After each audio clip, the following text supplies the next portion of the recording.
Ça, c'est un requin-taupe en plein festin au large de l'île de Bas. Et si après l'avoir vu, vous ne comptez plus mettre un orteil à l'eau, rassurez-vous, il ne dévore que les poissons. De nombreux requins peuplent les mers bretonnes et il n'y a jamais eu aucune attaque. Allez, aujourd'hui, vous l'avez compris, on va casser le mythe des dents de la mer.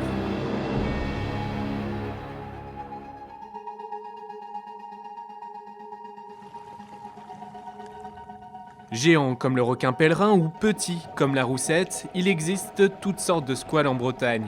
9 espèces différentes y vivent régulièrement. Sur les fonds près des côtes, on retrouve la petite et la grande roussette, consommées sous forme de saumonette, et l'ange des mers, un requin aux airs de raie devenu une espèce menacée. En pleine eau mais près des côtes vivent les émissoles et les aiguillas, modèles réduits des requins tropicaux. Enfin, certains requins préfèrent le large mais peuvent s'approcher des côtes pour se nourrir. C'est le cas du requin à peau bleue, une espèce très rapide et reconnaissable à sa couleur bleue. Pour notre fameux requin-taupe, celui qui aime bien piquer la prise des pêcheurs, il est identifiable à la tache blanche à l'arrière de son aileron. On va finir cette liste avec le plus massif, le requin pèlerin et sa fameuse grande gueule qui lui permet de filtrer le plancton.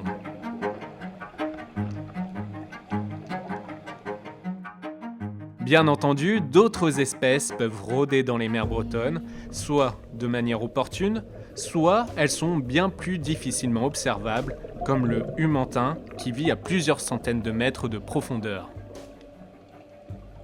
Et non, l'homme n'est pas au menu de ces requins. Ces espèces se nourrissent uniquement de poissons, de crustacés ou de calmars, et ils n'ont jamais confondu un surfeur avec un apéritif. Il est où ?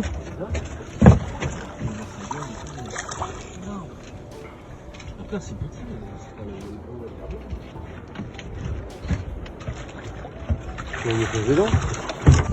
Et ils ont beau faire peur à tourner autour des bateaux, il n'y a aucun risque, même s'il s'agit de l'énorme requin pèlerin. L'image du requin n'est pas toujours qu'on fait de plus populaire pour le requin pèlerin.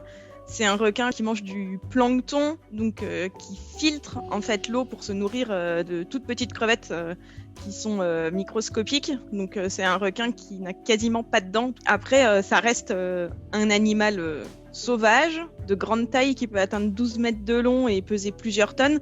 Donc comme pour n'importe quelle interaction avec un animal sauvage, il faut maintenir ses distances et faire attention.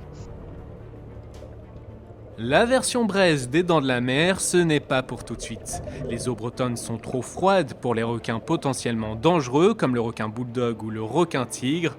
Par contre, il n'est pas interdit de penser que le fameux requin blanc passe de temps à autre au large de la Bretagne.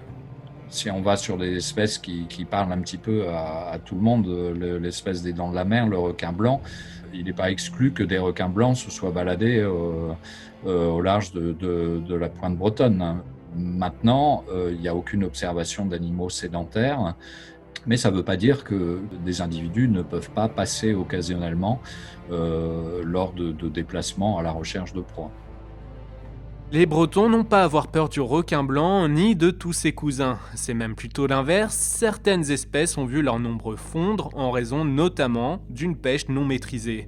Pour mieux les connaître et ainsi mieux les protéger, l'APEX, l'Association pour l'étude et la conservation des célaciens, mène 2 études avec le soutien d'Océanopolis. Sur le requin pèlerin, par exemple, l'APEX fait des campagnes pour marquer des spécimens de façon à pouvoir les suivre avec une balise.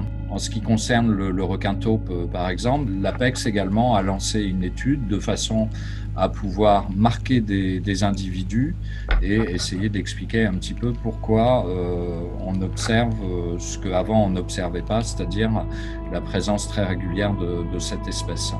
Si vous croisez un requin, vous êtes donc plutôt invité à le signaler plutôt qu'à d'étaler.